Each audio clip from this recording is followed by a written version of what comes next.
By the way, I see really cool guitars there. Like, what do you do? Do you play the guitars? Yeah, I do. I produce music. I'm in a live band. I do all of these things. They say you should have a hobby that keeps you fit, a hobby that allows you to be creative, and one that makes you money.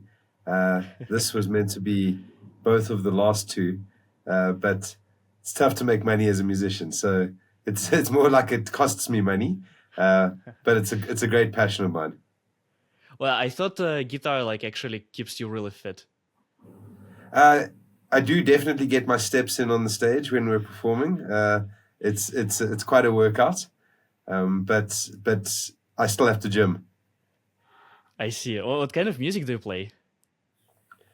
Um, I think everything would probably fall under the umbrella of rock music, but punk rock, country, folk punk.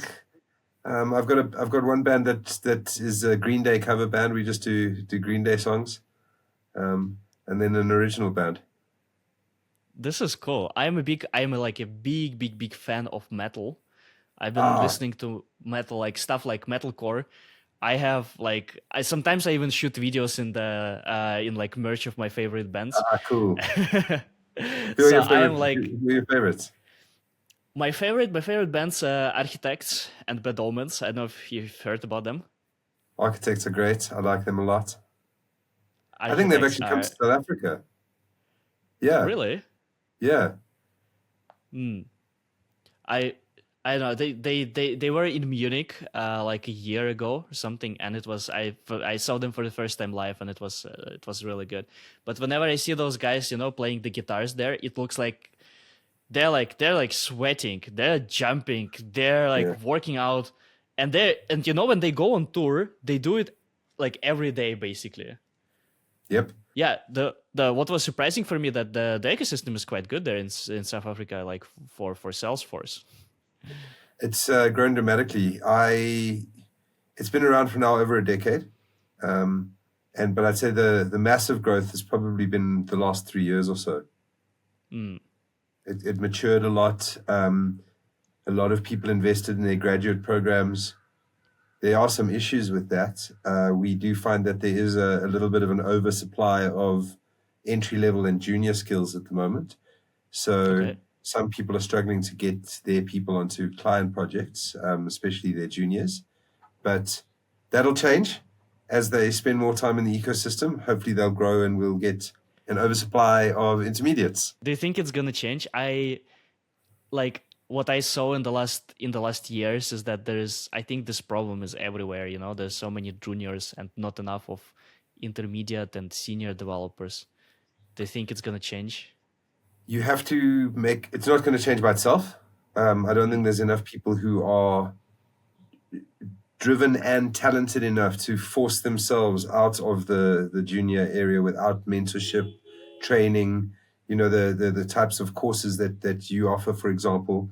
Um, but if businesses and partners and Salesforce and the ecosystem as a whole focuses on creating an area where people can advance their skills and move up and broaden and deepen their skills, then we'll solve the problem. But you have to do it consciously and properly. I don't think you can treat it as, here you go. One of your key KPIs is to obtain 2 certifications a year. That's not going to change the industry or mature the industry. That's not groundbreaking or anything like that. That should be a base level requirement to keep your skills up to date. So it has to be the effort basically from both sides, right? From the business and from the people who are trying to Yeah, become better at Salesforce. exactly. I like to use an analogy at Blue Sky that we are the gas station. So Blue Sky is the gas station where you go to fill up your car with fuel. What Blue Sky needs to make sure of is that we have fuel, the right kind of fuel. So if you're going to be an architect, we've got architect fuel, developer fuel, admin fuel, etc., etc. We've got people who know how to fill your car up. So we've got the trainers, the leaders, the mentors, people who know what it is to be an architect, a developer, a tester. And then you, as the person who's the driver of your career, needs to come to the petrol station, get what you need from a fuel perspective, and then go on your next journey. So we're not there pressing the accelerator or pushing the car up the hill. It's the person's responsibility to grow their own career, but we are there to make sure that we've got the fuel for them. This is very good analogy. This is super cool. What are those? Okay, so we have two sides, right? We have the side of a person, and then we have a side of a business. What are let's start with the business. What are like the mistakes that businesses do basically when they hire people, they try to train them? What are the mistakes? I think first things first is not having a proper process or an inconsistent process or an ill-defined process.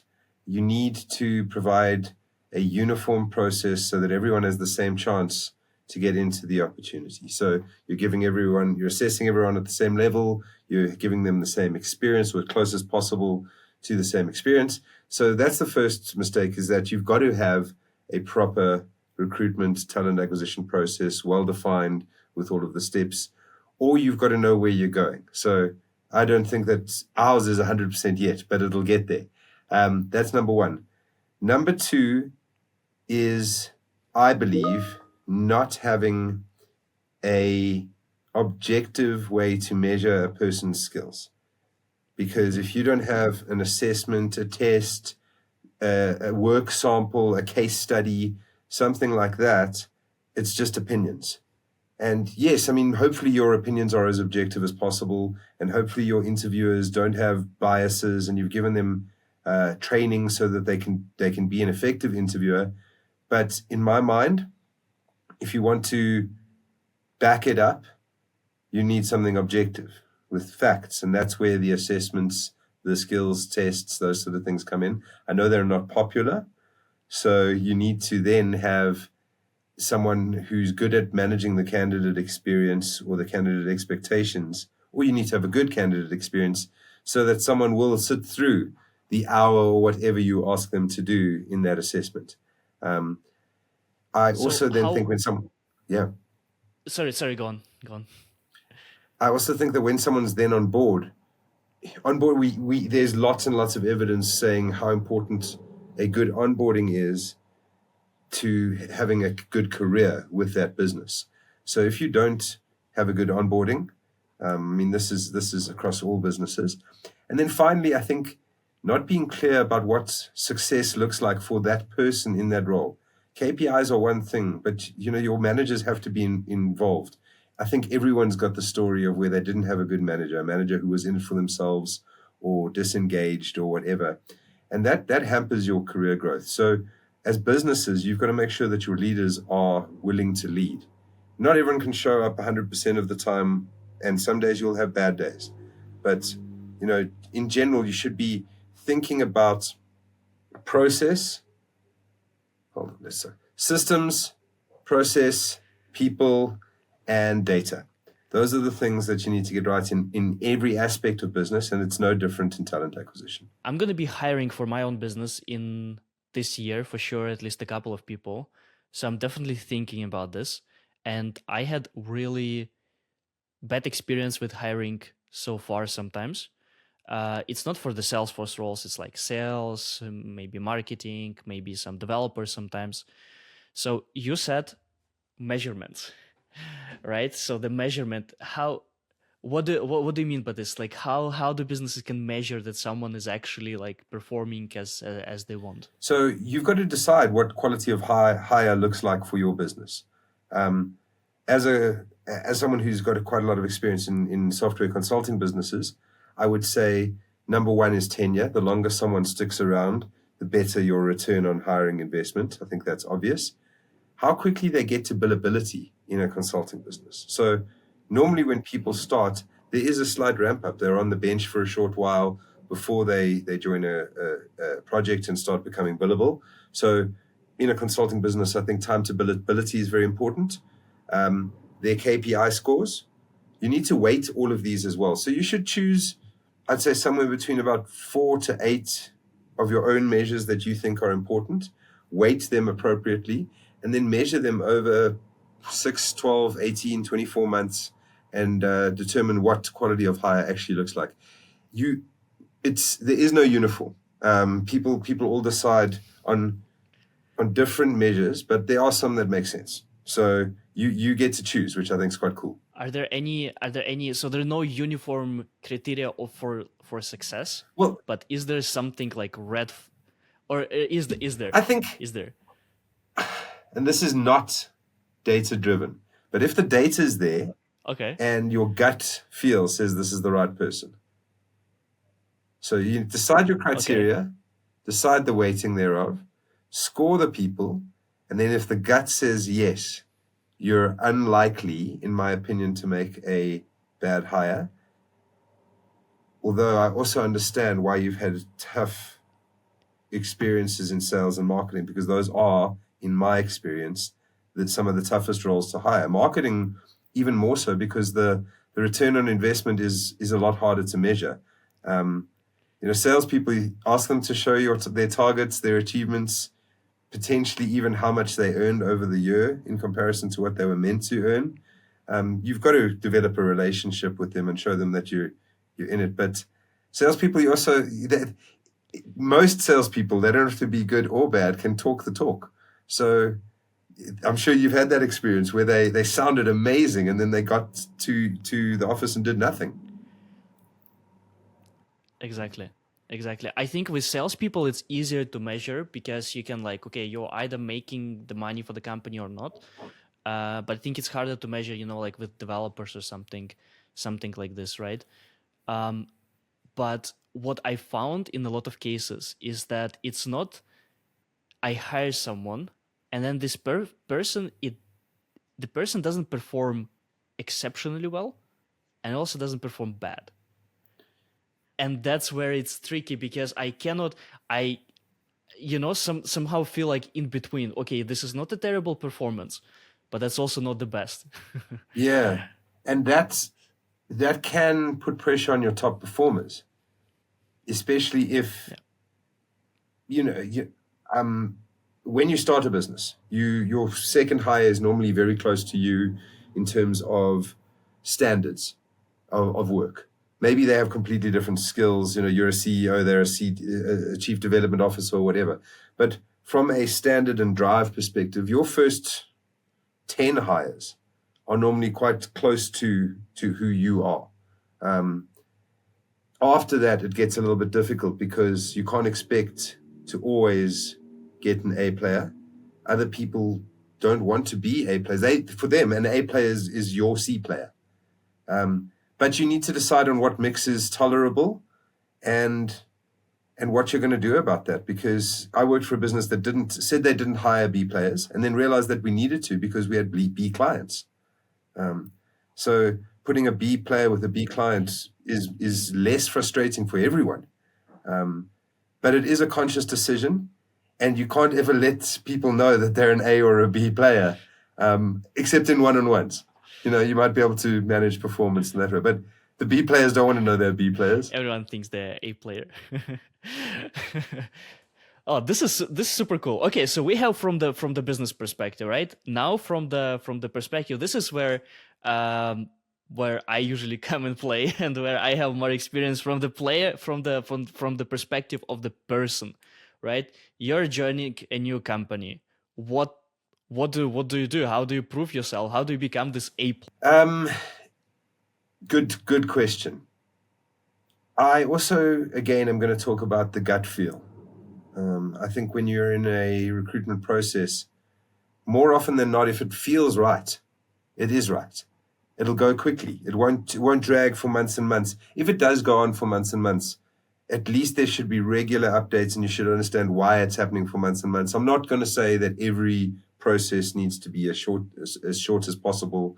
It does, but sometimes you can't make them as short as possible. So as a candidate, how do you show up? I think it's easier when you're more junior, to be honest. And I'll explain why, because you get to ask more questions. If you are a graduate, you should ask as many questions as possible for the first 3 months. You should irritate people almost. Because it's expected that you won't know much. So people will have more time for you. As you move up in in seniority, I think things like taking ownership, um, preemptively providing what you believe is the correct solution. So let's say I arrive, you are my line manager, I know what my overall purpose is, but I'm not sure what my next week's tasks are going to be. I would try and find a gap that I could see because I'm experienced and add value in that gap. In fact, I think what I'm trying to say is that as a senior, you need to create space for the people above you in the business. If you are taking up more of their time than before, you're probably going to be viewed as someone who's not adding value as quickly as someone who is allowing them to do more of what they're actually paid for. And I guess that's the same with clients as well. If you make them look good, you're going to look good. And then I think as a rule of thumb, do what you say and say what you're going to do, and manage expectations. Commit, deliver, manage expectations if you're not able to. And that should stand you in good stead in most businesses and most roles, in my opinion. Let me understand a little bit. Like, do you hire for all possible roles, right? For coding, for non-coding, for all Yeah. the roles, right? From the person who helps us keep the office clean to the C-suite. Okay. Then there's a. So can you see the difference between like coding or non-coding roles? Because what I find is that there is not necessarily a big difference, but there is like certain different qualities that you're searching for, like for example, Salesforce consultants, Salesforce admins, and then there are certain qualities that you can leave it out if you're searching for a developer and you're looking for different things. A lot of people who's gonna watch us later, they probably are in the admin side, in the non-coding side, and they want to go into the more developer, more like nerdy coding part of Salesforce. So do you see any differences between those two camps? Are you saying like from a overall personality makeup perspective, developers versus admins or developers versus analysts? From what people expect, from what businesses basically expect, right? When they hire, when they're looking for a Salesforce consultant versus when they're looking for a Salesforce developer. I think that the difference probably comes in terms of what what type of business it is. So if you're talking a Salesforce partner, I think there's a lot closer overlap between the admin and the developer than a end user. So a large financial services organization, an end user is probably considerably different from the developer because they don't need you to play as many roles. You are a smaller cog in a much larger machine. So let me say that I think there is a lot of overlap in communication, in system thinking, in design thinking, how flows and processes move, in problem solving. I think those are all significant overlaps. For me, the essential difference comes in more about the person's will. So what is their drive? You can reach very high levels in either stream, in terms of earnings, in terms of authority, recognition. Both provide valuable career paths, but it's your will and your desire and the thing that you find more fulfilling that I believe will make you more successful. Think about any subject you took through your schooling that you loved versus one that you just had to do to pass the year. And I'm sure you did a lot better in the one that you loved than the one that you just had to do. And it's the same thing for work. You're not going to find a job that is 100% perfect and feeds your soul absolutely to the T, even if you're an entrepreneur. There's parts that you don't like. But if you can find something that the majority of what you're doing is leading you to a path of fulfillment, then you're winning. Yes, absolutely. I wanna circle back on this thing, that you will never find a job that you find 100% fulfilling. I can relate to this so much. This is just insane because I was searching for such a job like since basically I started working like 10 years ago or something. I searched for this job and I never could find it. I think some entrepreneurs will tell you that they are 100% happy. but that's because their drive overrides all of the negativity that they overcome, that they have to deal with on a daily basis. I'm just thinking about debt collection, payroll, those sort of things. I don't want to do those, but you have to if you run your own business. Exactly. I think entrepreneurs who say that they're 100% happy, they have short memory on the pain, and they have like a good lasting memory on the wins. You Yeah. know, you forget you do the taxes. You like that sucks. I was doing taxes like a couple of weeks ago. That sucks so much. I hate it, and I already forgot how much it sucks. You know. Yeah, exactly. Because your drive is there, because you're doing something that is more than 80% or 80% at least fulfilling you. The 20% fades into the background quickly. Exactly. Do you think you can? Do you think you can learn this, or is it something that you have to find? You know, a lot of people who are working the jobs that they don't really like that much. Can they make it work, or is it something they have to change the job? Maybe I think you have to change the job. I'll be honest. I think change the job. there are jobs that there are only two kinds of jobs: jobs that fulfill you and jobs that degrade you. And degrade is maybe not the right word, but they take you further away from your actual purpose. And let's not get high and mighty about purpose. My purpose actually is to provide for my family. I may have high and mighty ideals about being the best Salesforce recruiter in Africa and so forth and so forth. But when it comes down to it, if I find a job that moves me even slightly towards more happiness, more ability to provide for my family, and it's 55% good work and 45% horrible work, I should probably stick there. But if it starts going 45% great work and 55% horrible work, then it's time to start looking. You know what a lot of people say? They say, "Oh, when you speak about motivation, they have a motivation. Oh, I want to become a Salesforce developer. I want to do that. I want to do that." But the actual motivation is usually far deeper. You know, you work because you want to have whatever. You want to be able to wake up without like setting like at 7. You don't want to like drive to work for 2 hours, whatever. Yeah. That's the actual motivation. Yeah, I tell people that I've worked really hard to be able to wear a cap and a hoodie at work.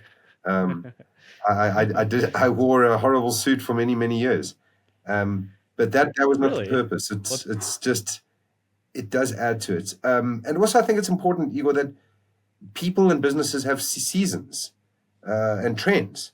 So you might be at a business where it started off at 45% good work, and 2 years later it's at 80% good work, or it might be the opposite. It might degrade because of business trends, because of management decisions, because of your decisions.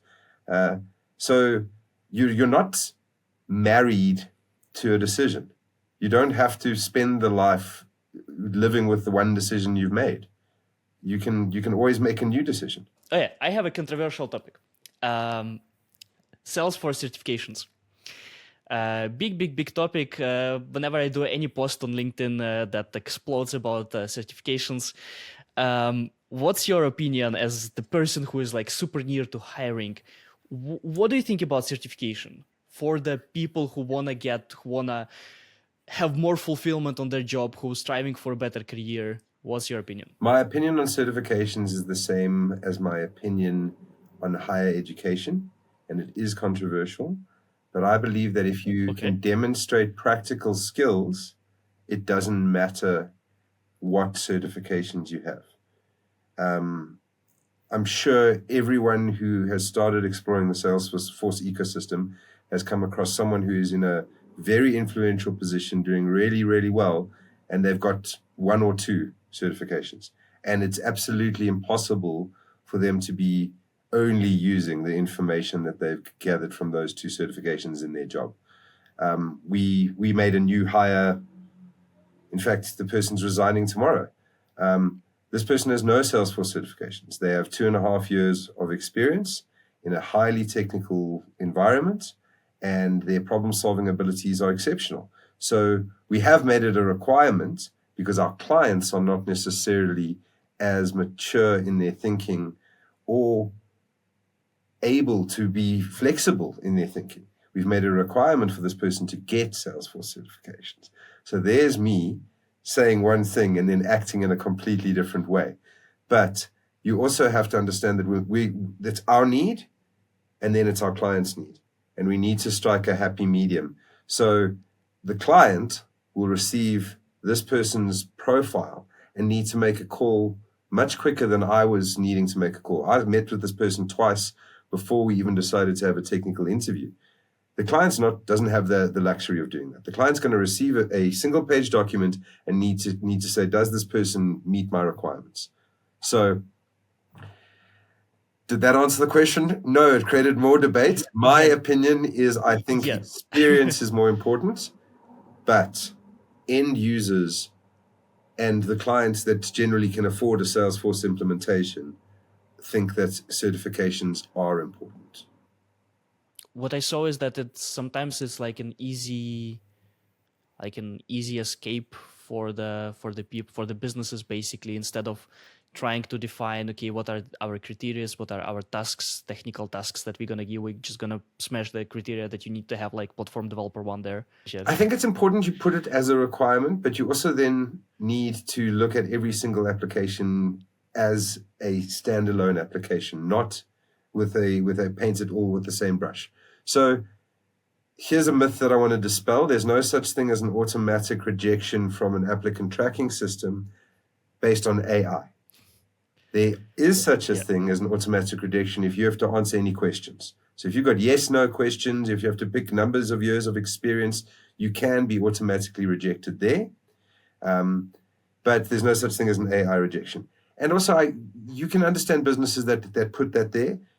If you are probably going to receive a large number of applicants that you aren't going to be able to speak to. You don't have enough time, hours in the day, unfortunately, and lots of people need work. It is an unfortunate situation, but we can't help everyone. So we have to choose where to use our time as recruiters. And those questions are the best way right now for us to make sure that we only are looking at those people that meet our clients' requirements. What some people tell, I'm on board with you. I think it's like the experience, the skills are the key, basically. But what then people say to me is that, okay, but how do I communicate them? How do I communicate the skills and the experience that the companies can actually see that I do have the skills? I'm a big fan of numbers, and I think, or visualizations that represent numbers. But I think the way to differentiate yourself in a CV, in a document, is to quantify things. So you can say that it's a bit tougher in technical roles, but you can say that you delivered on time, under budget. This was the tech stack that you used. So that's a tech example. It's much easier when you look at the outcome of the project. So the project that I delivered enhanced revenue by this, saved this much in costs, improved efficiency by this, reduced headcount by this many. So they try to find out what your impact was. That does two things, and then quantify it. It does two things. It shows that you've seen the big picture and you understand that you work in a business that has big, large outcomes beyond how many lines of code you committed that day. And then it also shows that you have quantified, you made a difference. So those are my standard. Like, I don't think you need a CV writer in this world if you can just remember those two things: quantify what you've done, and try to make it visual. I agree. There's people also say to me that there is a hidden, we can call it like I don't know, hidden black market of Salesforce jobs. The jobs that are not getting published anywhere, not getting published on LinkedIn, but people are still getting hired there, and that the best way to get hired is like connections and just being on top of the mind of certain people so that they recommend you. Is that a thing? I don't know if I'd call it a black market, but there's that cliched saying that your network is your net worth. And I think networking is important. I can only speak for the South African market. That's the only one that I've really experienced. I I think there's way too many jobs compared to the amount of people to fill them, specifically in the intermediate and the senior space. So, yes, it is always easier to get a job through a referral. And it's always a better idea to treat those referrals as a hiring manager as something special, because it is more like this person's working in your team, they're a fit, their standards, that sort of stuff. So you can assume that this person is round about the same as them. And then you run into that problem that we discussed at the beginning of the discussion. But it's a safe, it's essentially that person has passed the initial screening automatically because your employee, your colleague has decided that this person is good. So yes, referrals are great. Develop networks. Salesforce, the Ohana are amazing at this. The community is great. They really do help each other. I don't know about this black market of jobs, but I think a significant portion of jobs don't get to LinkedIn. It does depend on the legislative requirements of the business. I mean, the geography that you work in. So I would try and advertise every single job just to stay out of trouble from a legal perspective. But I can also tell you that when you are in a small skills short market, we have some roles that we discuss. We're like, this role is perfect for Igor. This role is perfect for Peter. We should actually speak to Peter and Igor about this role. So you do know the people that you think are best, especially for those more scarce roles once you climb higher up the ladder in the ecosystem. So yeah, maybe I agree with you. What are the most scarce roles? Architects, senior devs, Architects. and we don't yet, I believe, I may stand corrected, so please let me know if I am wrong, but I don't think we have a certified technical architect in Africa yet. I don't think someone's achieved that yet. So there's a big race, a big race to that, because it is only about 10 years old. The entire Salesforce ecosystem in Africa is only about 10 years old. Okay. I didn't know that, actually. That's interesting. All right, so, this is interesting. I never thought about this way. So you're so basically young in this. I'm now thinking, what is the how old is the ecosystem here in Germany? Probably way older. Yeah, I remember when I first started my recruitment career, they said that Africa is about 5 years behind Europe, and Europe's about 18 months behind the US in terms of. But that was in 2009. So I'm sure the adoption speed has sped up. But yeah, that's we are behind. It's known that we adopt later. We get the investments later. Although we are probably Blue Skies are probably about to do something with one of our financial services clients that's never been done before in the world, and I'll absolutely shout it from the rooftops when that happens. That's interesting. I'm gonna I'm gonna have a look at that for sure. So, do you have like I think the problem, at least, so I'm originally from Ukraine, which you can see from my strange accent, and I know that the ecosystem there is mostly based on the consulting partners. There are not that many end users because there are not that many of like huge companies like Coca-Cola that have, even if they're there, they have offices there that are basically have the IT infrastructure somewhere else. And that's what creates a big basically, a lot of consulting partners instead of end users. Do you have the same problem, the same thing? It's basically exactly the same. We do. South Africa is, I think, the largest or second largest economy in Africa. So we do have a significant level of enterprise business that we can engage with. But yeah, when you do look at your large internationals, we're a satellite office. We're not the big guys. We're doing some work right now for a large beverage company that has taken over one of the South African businesses. And yeah, we're doing less and less because the main Salesforce work is being done in Europe. That's where the business is headquartered. So yeah, absolutely. Same situation in the Ukraine and in South Africa. I think we've actually got a number of people from Ukraine subcontracting with us. We have some good relationships with your with your country. Interesting. So like sharing like contracts or like hiring each Yeah. other. Yeah. Yeah, it makes sense. It makes sense. Interesting. Okay, good. All right. So that's pretty much it. Is there anything I missed you to like to ask something that we didn't talk about? You want to talk about diversity, equity, and inclusion? Diversity, If okay. you want Tell me to. about this. So Tell me. I can tell you this. I'm bad at this. yeah, So tell me. so My like yeah. Go on. no worries. Steel myself for this controversial topic. So South Africa's kind of famous for being a government of having a government that was very racist. That's one of the things that people know about South Africa. We had Nelson Mandela, and we've been in the democratic era since 1994. But we were one of the first countries to also legislate what they call affirmative action, or today called DEI. We called it broad-based Black economic empowerment, triple BEE. And we had hiring quotas that were put in place for South African companies, and you were rated according to the composition of your business. You received a BEE rating, and this became more and more key in terms of doing business with large enterprise customers. So they needed to know that your BEE rating was as high as possible for various reasons.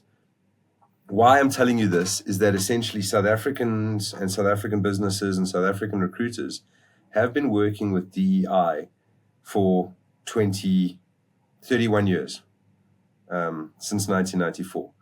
We are absolute experts in this. So if you ever want to talk to people about what it means to establish quotas, you'll get varying opinions.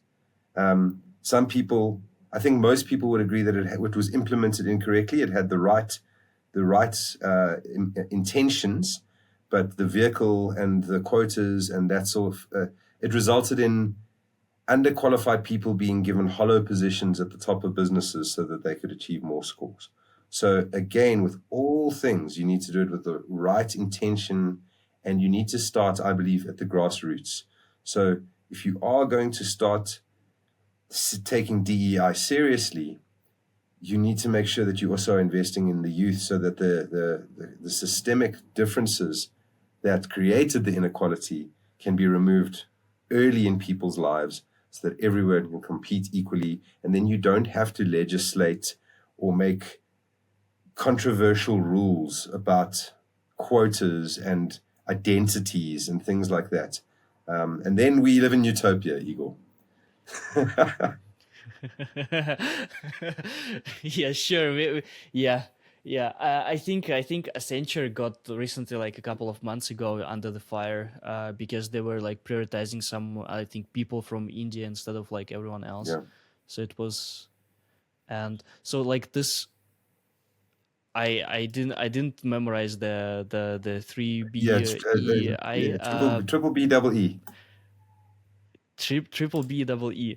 So this thing, it's also, it's like for gender, for age, for different like nationalities, right? So you get different weightings depending on your sex and gender. We have previously disadvantaged individuals, and we have historically disadvantaged individuals. I am neither of those as a white male, and I would be the same as any foreigner coming into South Africa. They would be weighted the same as me. The next weighting is white females, and then we start getting into people who identify as people of color, up to the most historically disadvantaged, which is obviously our majority Black population. And the best BEE hire you can make is a Black female. In fact, it's a Black disabled female. But like, doesn't that already just sound gross? I don't want to fill a position Yes. with a certain identity. I want to fill a position with someone who's got skills and brains and passion. That for me is much more important. But I also understand the need to right historical wrongs. just the right vehicle Yeah. would make it more meaningful, in my opinion. Yeah, this is very. I also I find it very very strange. We have in Germany we have a similar thing. It's called like a woman quote or something like this, where like companies they have to basically make like 35% or something of the company being like women. Uh, I it's it's good. I mean it's good, but what I find strange when you get a score based on like what kind of person you hire, um, instead of like the skill, you know, and it and I understand both. You do need to hire people with the disadvantages. You do need to. Yeah, it's very tricky. It's very tricky. I understand that it has to be done, um, but also at the same time, the businesses they need to stay competitive, right? They need to hire the best people for the best position they can for what they can afford. And and now I'm going to say something very controversial, but certain professions tend to attract certain types of people. So, for example, when I was studying at university, the engineering faculty was mostly male. I was not in the engineering faculty. I was in a mostly female school. But engineers to computer engineers to software engineers, that pipeline is healthy. And all over the world, it's mostly male. Is that because of schooling? Is that because of culture? Is that who knows? As long as we have the opportunity for everyone to do that from a school to gain access to engineering classes in schooling, the same amounts, the same options to take it into professions, then if you still have a majority one gender, you've done everything you can, in my opinion. And you have to live with the outcome. You hire who's best for the role, and you've done your best. Yeah, I agree. Yeah. I agree. People are gonna hate us for this. Two white male discussing Oh gender yeah. equality. Oh yeah. But at least we're aware that they're going to hate us. No, yeah, this I'm aware of this. I have a small sister from Ukraine, and we're giving like she has to choose something, and I'm telling yeah maybe computer science, you know, like the stuff that I did, and she's like, nah, Yeah. no, I don't want to do that. Yeah. So yeah, let's see. I also when I studied the computer science, we had such a low amount of like women in the percentage wise. But then when we were visiting like math class, there was a like 50-50 distribution. So it's interesting how like so related fields can be so different. I think if you give, again, like I think the important thing here, and people don't be angry with us for saying this, but I think if you give everyone equal opportunity. So if you can go back to the past, or if you can build a new future that is based on equitable opportunity, there's no structural or historical barriers to you engaging in the subject matter then you're cool. Then you've done the right thing. If that equitable process results in a slightly unbalanced outcome, then that's how it is. Yeah. Hmm. As long as everyone feels comfortable, as long as everyone just does what they want and enjoys their choices, and they have equal, they're not discriminated because they look different, they different gender, they're whatever. As long as that's okay, everything's good. Exactly. But yeah, we're gonna start getting cancelled if we continue down this path. Yes.